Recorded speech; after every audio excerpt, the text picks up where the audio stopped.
en la comisión de programas hemos comenzado este curso a trabajar y abordar un poco el tema de la salud mental en la escuela. En un principio con la idea de luego recoger y elaborar un informe con todo lo que vayamos recopilando y acordando a lo largo del curso. Para ello hemos considerado necesario y oportuno que vinieran a visitarnos una serie de ponentes para trabajar un poco desde una perspectiva más enriquecedora este tema que es de la salud mental tan complejo y que nos pudieran aportar una visión un poco más global sobre el tema. Entonces contamos esta tarde con Ana Gómez Silió, que nos va a hablar sobre los riesgos laborales para la salud mental del docente. El currículum de Ana lo he estado leyendo y es muy extenso, os voy a comentar un poco sobre su trabajo y sobre su biografía. Ana ha nacido en Santander, es doctora en Psicología por la Universidad de Deusto y es funcionaria del Cuerpo Facultativo Superior de la especialidad de Psicología en la Administración de la Comunidad Autónoma de Cantabria. Ha desempeñado tareas como becaria en la Universidad de Investigación en Psiquiatría Clínica y Social, el Centro Colaborador de la OMS del Hospital Universitario de Marqués de Valdecilla. Ha sido investigadora en la Unidad de Patología Dual dentro del marco de la Estrategia Regional sobre las Drogas. En el ámbito del Gobierno de Cantabria ha desempeñado los puestos de técnico en la Subdirección de Infancia, Adolescencia y Familia, orientadora laboral del Servicio Cántabro de Empleo, jefa de sección de Psicosociología y Formación en el Servicio de Prevención de Riesgos Laborales de la Dirección General de la Función Pública. Desde el 1 de febrero de 2024 desempeña el puesto de jefa de Servicios de Prevención de Riesgos Laborales de los centros docentes de nuestra Consejería de Educación. Pues nada, muchas gracias por haber aceptado nuestra invitación y nada, ahora te dejo al mando de la ponencia. Bueno, lo primero, muchas gracias por haberme invitado hoy aquí.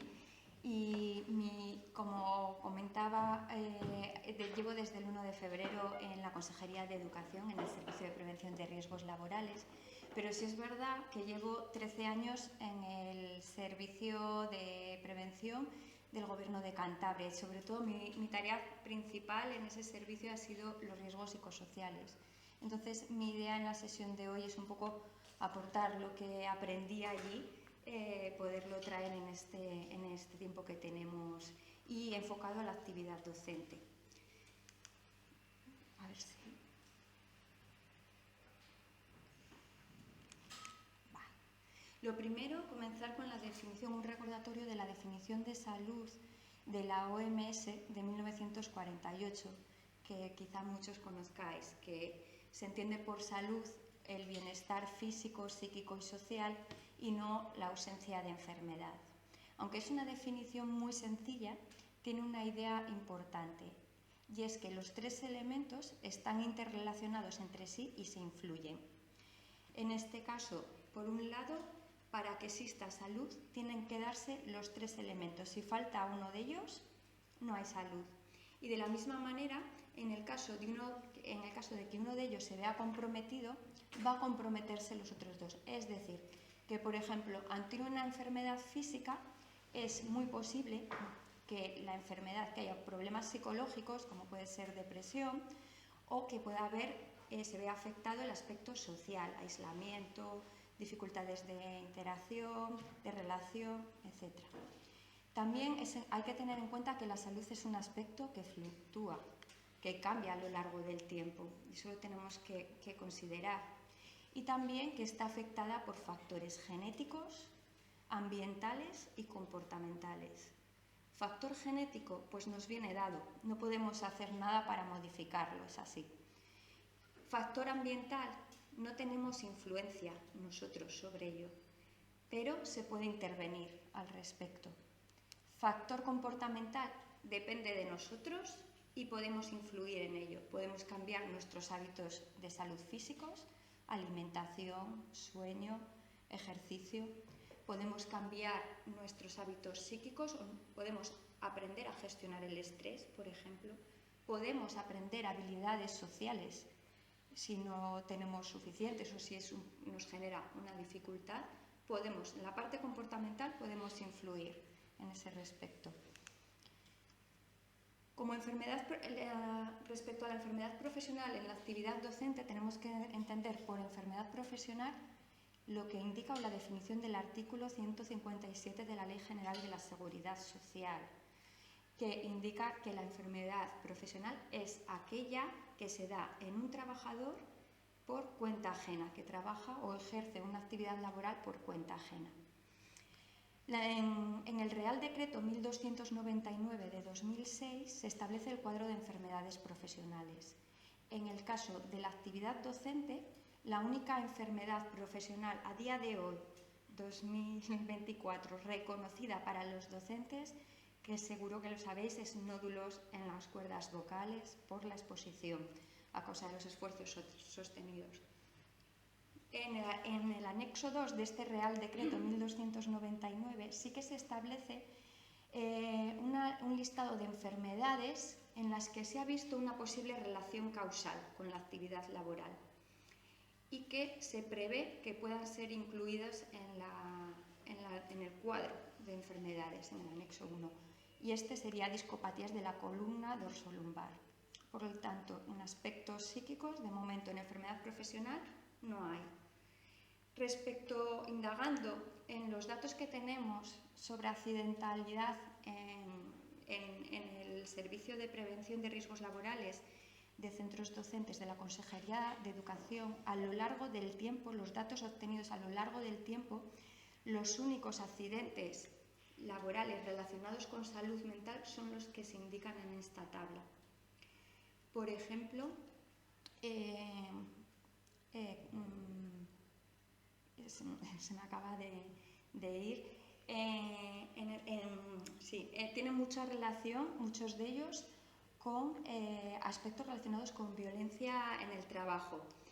Entonces, realmente el resto de accidentes laborales, cuando vemos este panorama, resulta que los datos pueden parecer, yo creo que a todos los que estamos aquí nos parecen que estos datos no encajan realmente con la realidad laboral de los docentes, que su situación no es realmente así.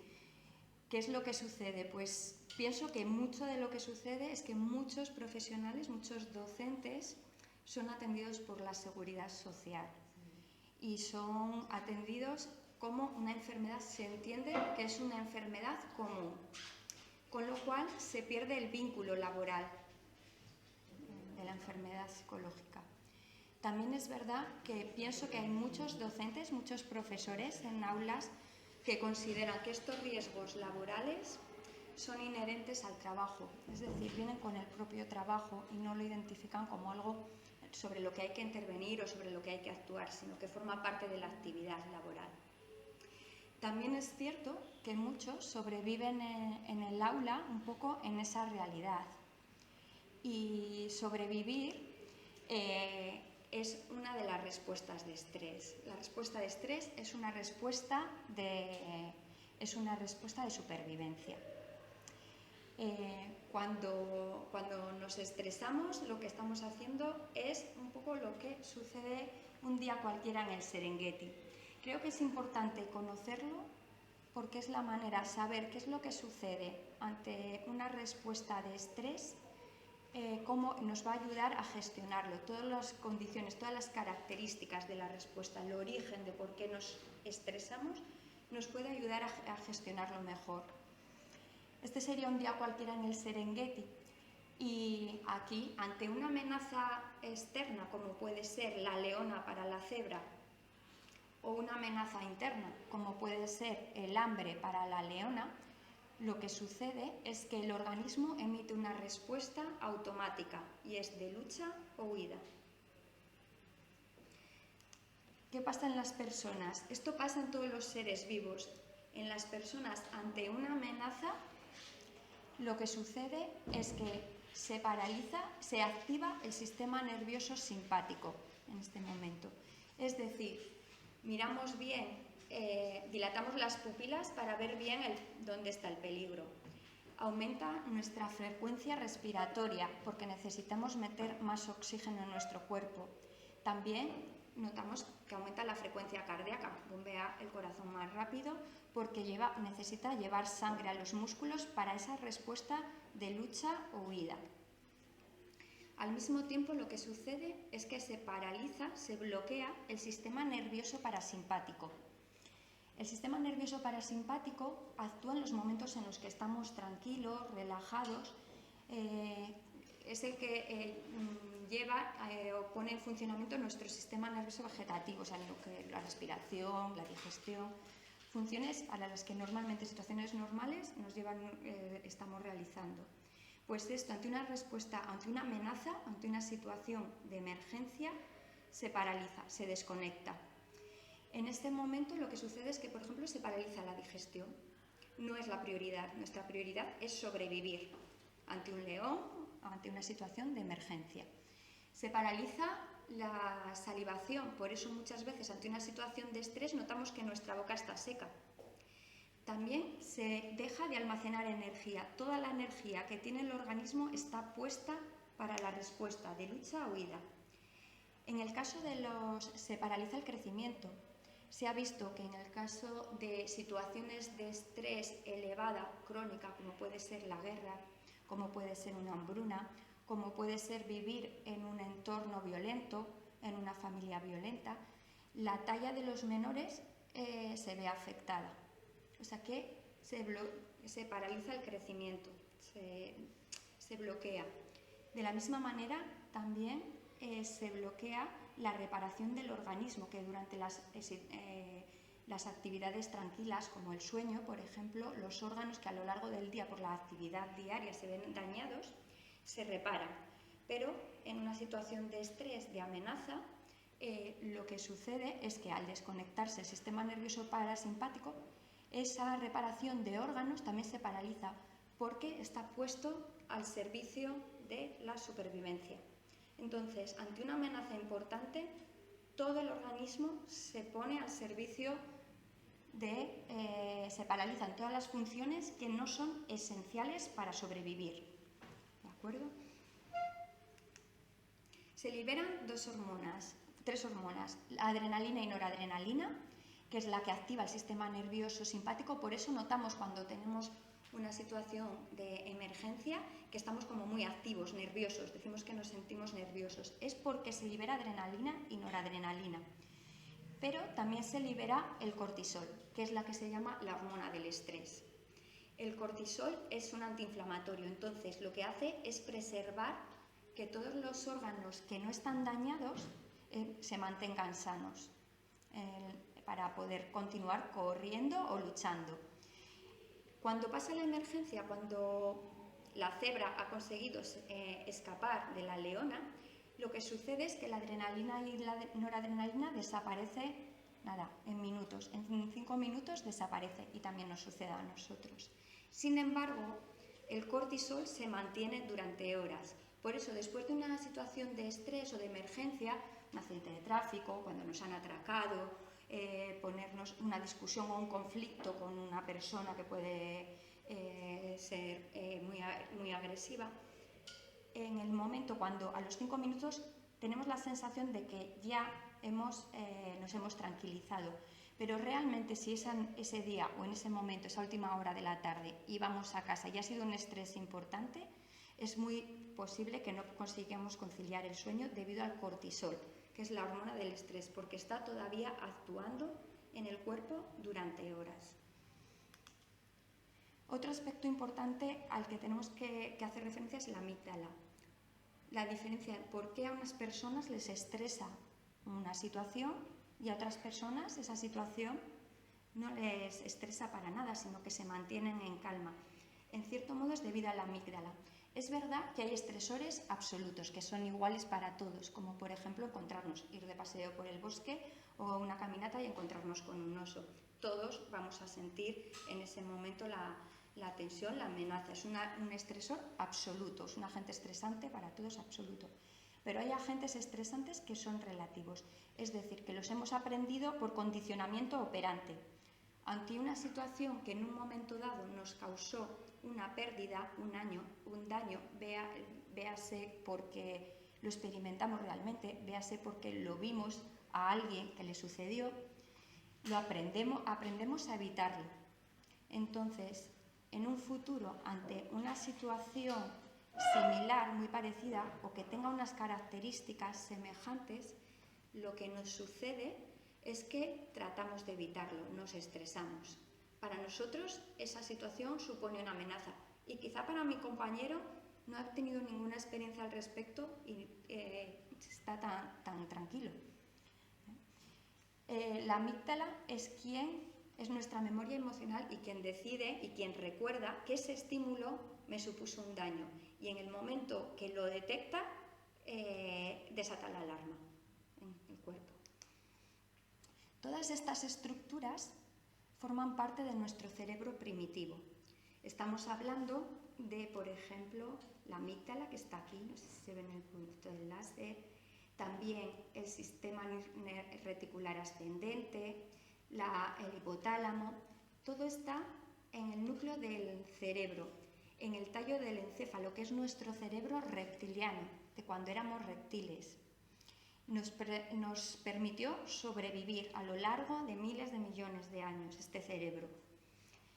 Sin embargo, después de este cerebro, lo que sucedió es que se fue desarrollando en capas, en un sistema de capas, hasta llegar a la última capa, que es el neocórtex, y la última parte en desarrollarse del cerebro es el lóbulo frontal, que es donde está nuestra parte más racional, donde ahí analizamos bien el problema, los pros, los contras, buscamos soluciones a través de nuestro lóbulo frontal.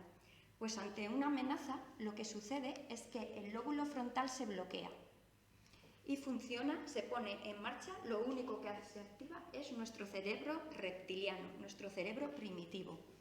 Por eso la respuesta de estrés es todo menos racional. Ante una situación de amenaza no somos racionales, se ha bloqueado el lóbulo frontal. De ahí muchas veces que ante una situación de estrés hay gente que se bloquea realmente y que lo dice, que no sabe cómo actuar, queda bloqueado en ese momento, ante un examen, ante una entrevista de trabajo, en multitud de situaciones.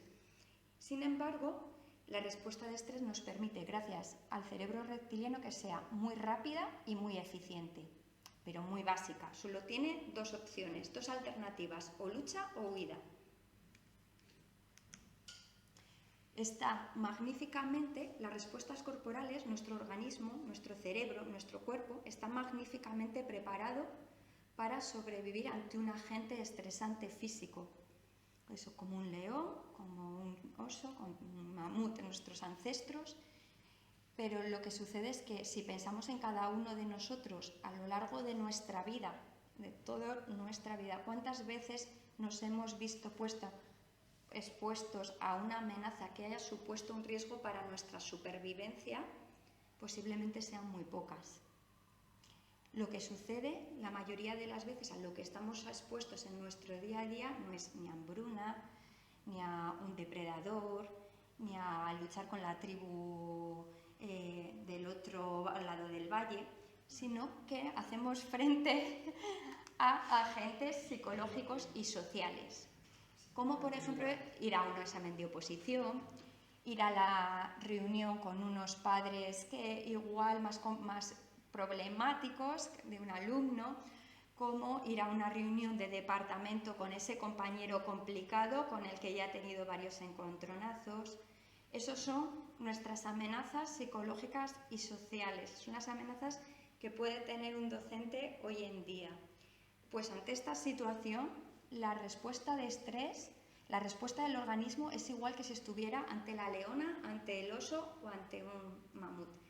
Se activa la alarma y se bloquea el lóbulo frontal, que es nuestra parte racional del cerebro, y se activa el sistema límbico y paralizamos todos esos aspectos del organismo que hemos dicho, todo el sistema nervioso parasimpático, que es el que está actuando en las situaciones en las que estamos tranquilos.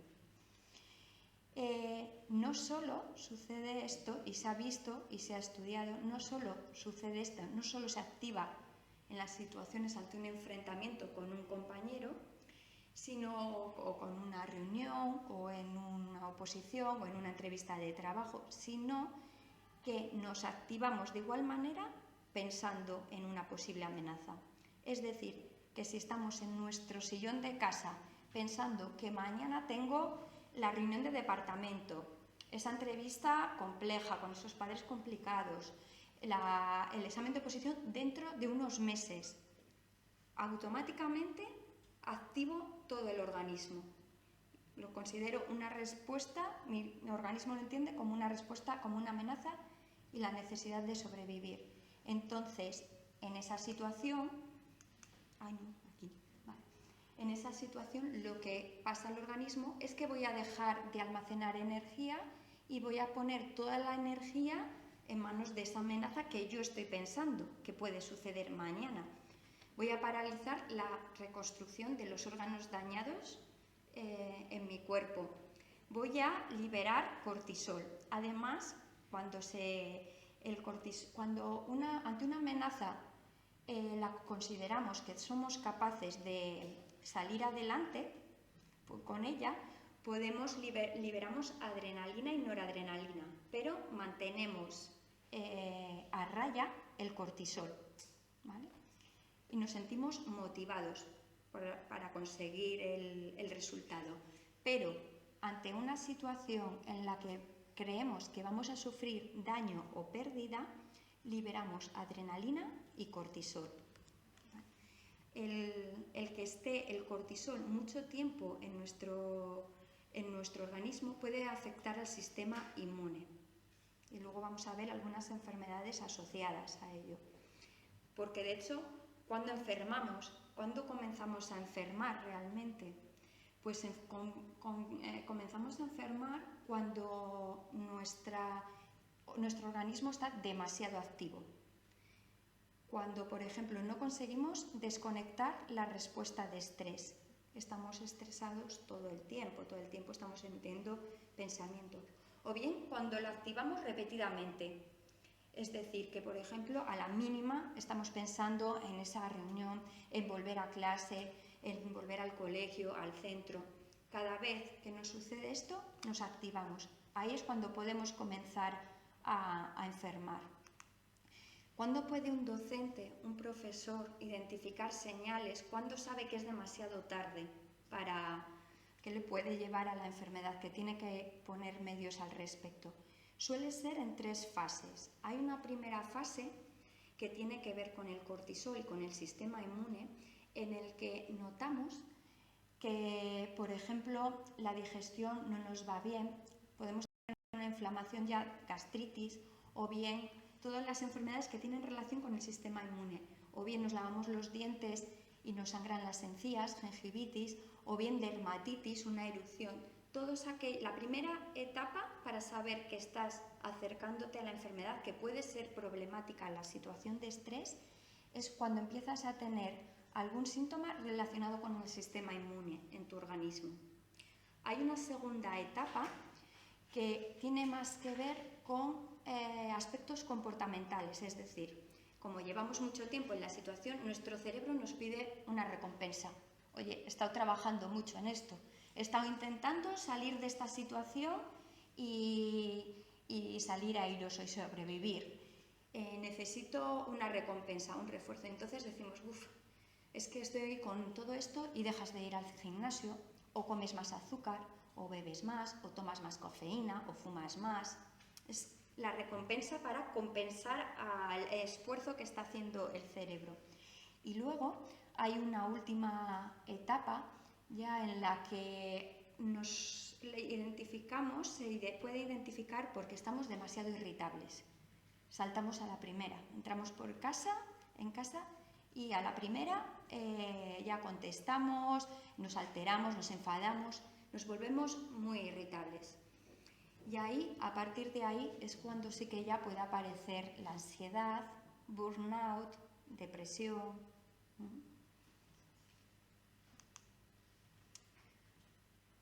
¿Cuándo la actividad docente puede llevar a la enfermedad? ¿O qué riesgos hay en la actividad docente que tendríamos que controlar, minimizar, tener en cuenta para evitar la enfermedad, llegar a esa última etapa que hemos dicho de ansiedad o depresión o burnout. Pues en 1984, antes de pasar a la siguiente diapositiva, ¿estoy bien? ¿O me he pasado ya dos? Ah, no, está bien. En 1984, la Organización Internacional del Trabajo y la OMS establecieron la definición de riesgo psicosocial y dijeron o lo definieron como una situación, una condición en el trabajo que tiene que ver tanto con el contenido del trabajo como con la organización del trabajo, que puede generar o afectar al bienestar físico, psíquico y social. Entonces, ¿qué aspectos tanto del contenido como de la organización tenemos que tener en cuenta para evitar que el malestar en el docente o llegar o mantener el bienestar del docente? Pues desde el punto de vista de la tarea, de lo que tiene que ver con el contenido del trabajo, uno de los aspectos que tenemos que considerar es la multitarea. Con multitarea quiero decir atender a varios estímulos a la vez. Se ha visto que estamos preparados para... Nuestro cerebro solo puede atender a un único foco, a un único estímulo. No existe la posibilidad de atender a varias cosas a la vez, a varios estímulos o a varios agentes, a varias situaciones. Lo que se hace cuando estamos en un trabajo en multitarea es pasar el foco de atención de un lado hacia otro. Y eso para el cerebro es muy estresante, le fatiga. De hecho, se ha visto que conectarse y desconectarse sin parar tiene un impacto en el cociente intelectual como una noche sin dormir o el consumo de marihuana. A veces este conectarse y desconectarse sin parar puede ser no solo las distracciones externas del aula, de un alumno, un grupo de alumnos que están hablando, otro que me está preguntando, sino a veces también puede ser distracciones internas, nuestros propios pensamientos. Se ha visto que el 50% de nuestros pensamientos no coinciden con lo que estamos haciendo, con la tarea que estamos llevando a cabo. Entonces, esta sería otro foco de distracción a tener en cuenta y a considerar, y se puede entrenar. De hecho, ahora mismo hay muchas técnicas que tienen que ver con atención plena, que lo que tratan es un poco de trabajar que coincida nuestro pensamiento con nuestra acción. Porque hay estudios en los que se ha visto que cuando nuestro pensamiento y nuestra acción coinciden, somos más felices. Entonces, si lo pensáis, las situaciones en las que soléis ser felices, estáis inmersos en cuerpo y mente. Toda vuestra energía y todo vuestro pensamiento está en aquello que estáis haciendo en ese momento, que estáis disfrutando. Entonces, este sería un aspecto a considerar, crear ese espacio de atención plena para los docentes. Otro aspecto sería la presión temporal. Este sería un riesgo cuando estamos expuestos a presión temporal. Con presión temporal, en el caso de un docente, vosotros seguramente que vais a tener muchísimos más ejemplos que yo, pero yo lo entiendo como tener que preparar a unos alumnos o a un grupo de alumnos con unos contenidos mínimos en un plazo de tiempo, sin tener en cuenta muchas veces el número de horas que tenemos para prepararlo, sin tener muchas veces en cuenta la capacidad de los alumnos, la heterogeneidad del grupo, otros aspectos a los que tenemos que atender y que al final lo que hacen es que tengamos que ir acelerando el ritmo. En la sexta encuesta nacional de condiciones de trabajo, que es antigua, es del 2007, hay encuestas posteriores, pero realmente en esta me interesa porque da igual, la recogida de datos me sirve lo mismo para lo que quiero ejemplificar sobre presión temporal. Se ha visto que la sintomatología que se presenta en esta tabla, como dificultades para dormir, fatiga, cansancio, sensación de agotamiento emocional, dolores de cabeza, estado de ánimo, se ve en un porcentaje más significativo en aquellos trabajadores, un porcentaje importante, casi el doble, en aquellos trabajadores que se veían expuestos a presión temporal. Entonces, esto sí que tiene mucho que ver con el estrés y con enfermar. Habría que tener en cuenta, es muy difícil, creo que a nivel luego de medidas preventivas, de cómo abordarlo, es muy difícil llegar al equilibrio para ajustar tiempos a contenidos, pero bueno, tenemos que tener en cuenta que sí que es un factor de peso importante. Otro aspecto muy importante que está asociado claramente al estrés es el control, la falta de control. La variable control es clave en el estrés, en la sensación de estrés. Por ejemplo, ante una demanda elevada, una exigencia muy importante en los docentes, una tarea compleja que se les plantea o mucha tarea, algo que tienen que abordar, si tienen sensación de control sobre la situación, se van a sentir motivados. Solo se va a liberar adrenalina. El cortisol va a mantenerse a raya. Pero en el caso de que ante una exigencia muy importante, una demanda fuerte que tienen que realizar y lo viven como falta de control, como esto no lo controlo, esto me supera, no puedo con ello, estas manifestaciones que se hacen a veces, se libera adrenalina y cortisol y se percibe como alto estrés, como no puedo más con esta situación. Entonces, la importancia es un factor clave en todos los estudios que se hacen sobre estrés, el control.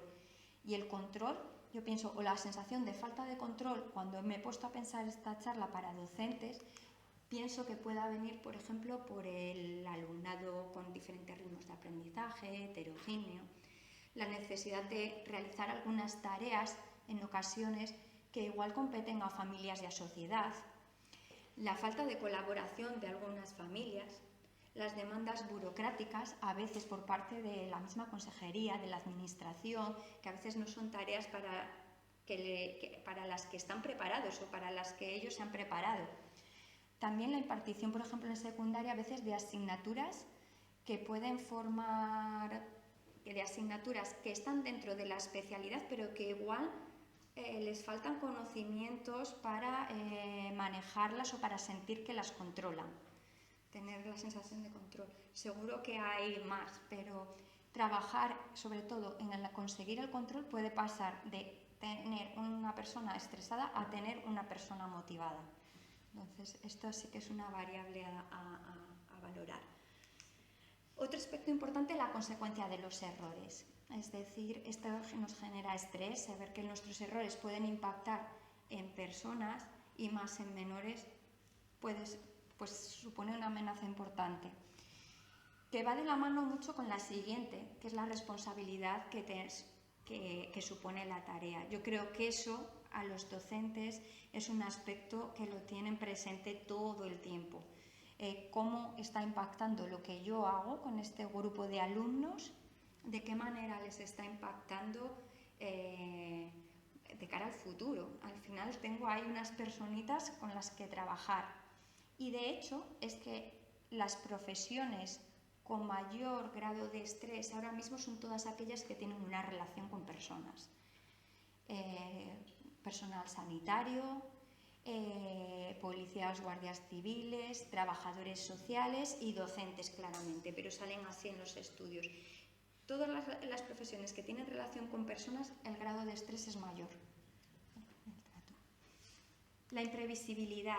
Supongo que también viene de la mano de lo anterior. Un poco el hecho de trabajar con personas hace que nuestro trabajo sea un poco imprevisible.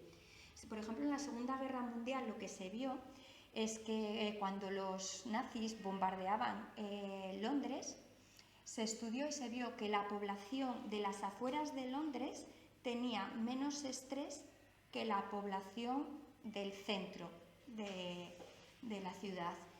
Porque en este caso los bombardeos eran a diarios. Los nazis bombardeaban el centro de Londres a diario. Sin embargo, las afueras, pues podía ser que sí o podía ser que no. Era más variable. Y esa imprevisibilidad hacía que ellos lo experimentaran con mayor estrés, que tuvieran una respuesta de estrés más importante. Con lo cual, no saber a qué atenernos nos estresa muchas veces. La novedad.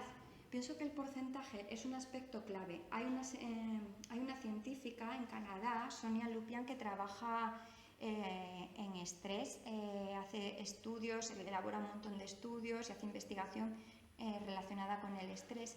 Y ella dice que hay 4 factores que son muy importantes para sentir estrés. Uno, que la situación te resulte novedosa. Yo pienso que en el porcentaje de docentes que hay, por ejemplo, de interinidad, que cambian de centro, cambian de compañeros, cambian de alumnos, cambian de tipo de alumno, tipología, porque a veces, según dónde vivas o cómo la tipología de alumno, el perfil es diferente. Entonces, esa novedad sí que puede ser un generador de estrés. Sonia Lupian decía también que la imprevisibilidad era otro de los factores. Por supuesto, la falta de control es otro de los factores. Y el cuarto factor es que se vea amenazado tu supervivencia o tu personalidad.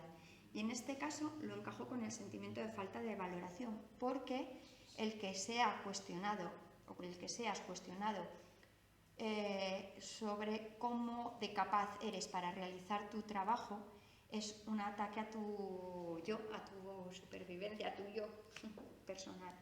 Entonces, sentirse cuestionados yo creo que sí que genera también muchísimo estrés. Otros aspectos, hemos dicho que riesgos psicosociales hacía referencia al contenido del trabajo y luego a la organización del trabajo, cómo se organiza, tanto por parte de los centros como por parte de la consejería, de la administración, de la sociedad, de la ley. Entonces, en cuanto a factores de riesgo relacionados con la organización del trabajo, estaría la falta de formación específica al puesto, por ejemplo, que es lo que hemos comentado antes, una necesidad de formación. También pienso que a veces igual, y ahí me podréis vosotros decir o enseñar realmente, la falta de formación, a veces la dificultad a veces para formarse. Yo no sé si la jornada laboral permite compaginar bien el trabajo con formación puede ser difícil porque al final la presencia durante las jornadas pues es obligatoria. Otro aspecto importante, las funciones que no se corresponden con el puesto que lo hemos comentado. Cuando nuestra función o nuestras tareas no se corresponden con lo que tendríamos que hacer, cuando estamos haciendo tareas que sentimos que no son realmente las tareas para las que yo tengo que estar en este colegio o en este instituto, eso genera malestar muchas veces, y a veces va un poco en relación con la siguiente, que es el conflicto de rol. Es decir, cuando siento que esas otras tareas me impiden realizar la tarea principal y por la que yo estoy aquí, y me genera un conflicto personal. No puedo abordar todo lo que quisiera, o no puedo dar a los alumnos toda la atención que quisiera. Grupos no cohesionados, mal clima laboral, conflictividad. Bueno, pues es muy importante. Lo hemos comentado antes que, por ejemplo, el clima laboral está de la mano de la satisfacción en nuestro trabajo. Hay multitud de estudios que lo relacionan directamente. Si tengo un buen clima laboral me voy a sentir satisfecho, y si tengo un mal clima laboral voy a tener una alta insatisfacción con mi trabajo. De hecho, entra dentro de lo que la teoría de Herbert, que dice que es un aspecto motivacional. En nuestro trabajo, él dice que en nuestro trabajo hay 2 tipos de condiciones, unas que son las que llama higiénicas, como que son necesarias para hacer el trabajo, como por ejemplo el salario. Para que yo venga a trabajar, el salario es como fundamental, un horario, etc. Pero hay otros aspectos o otras condiciones de nuestro trabajo que pueden ser motivacionales, y una de ellas es el clima laboral, el clima social. Además, cuando sentimos, por mi experiencia, por ejemplo, en el trabajo anterior, cuando estaba en el gobierno de Cantabria, realizaba informes sobre conflictividad en determinados centros. ¿Qué sucede cuando hay conflictividad en un centro de trabajo o entre un grupo de profesores? Pues que mucha energía se va al conflicto y se queda en un segundo plano la actividad propiamente dicha de la tarea docente. Entonces, eso también genera conflicto de rol, genera falta de satisfacción y también limita los apoyos. Un mal clima nos limita nuestros apoyos sociales.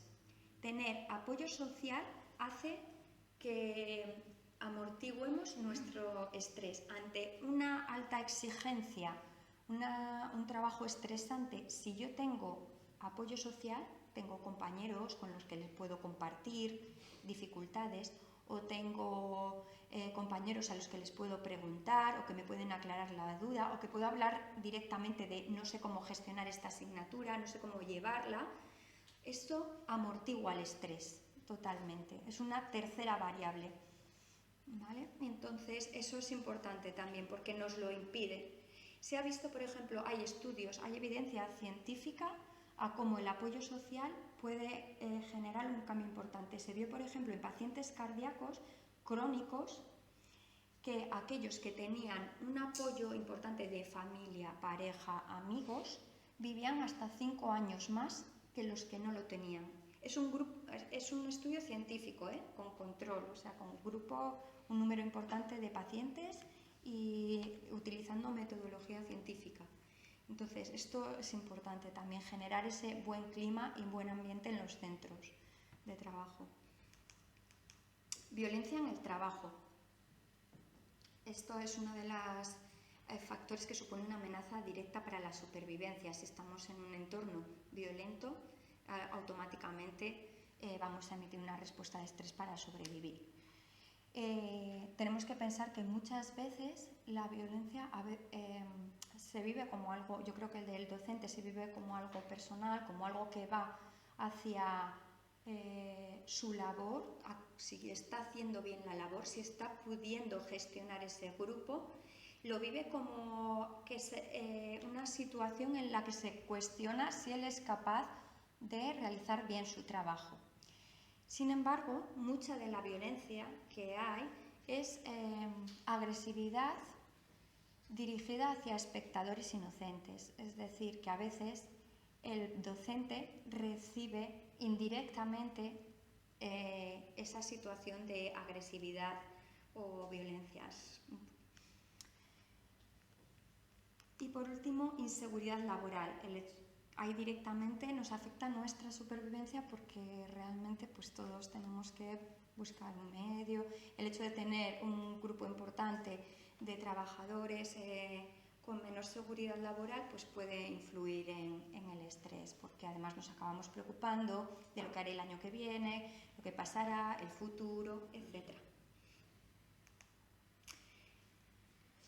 Por último, importante, dentro de todos estos factores, el aspecto personal, porque ante determinadas situaciones que son iguales para dos docentes, uno lo vive como una situación amenazante y otro no.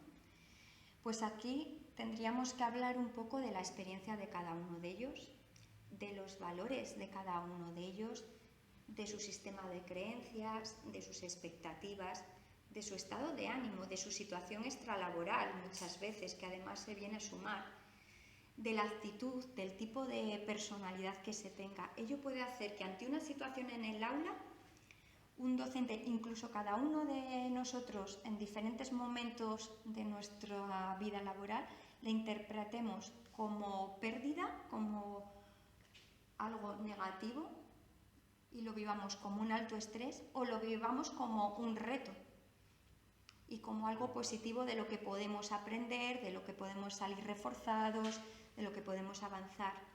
Y ahí influye todos estos aspectos en el docente también, y que eso no son controlables por la organización, sino por cada uno de nosotros o por cada uno de los trabajadores. Y en principio, pues nada más, terminar con la foto de nuestra bahía, Decir que es verdad que mal en calma no hace el marinero, pero que a veces no poder controlar con qué fuerza sopla el viento, pues nos puede llevar a la enfermedad. Así que, bueno, y ahora me pongo a vuestra disposición para preguntas, dudas. Gracias.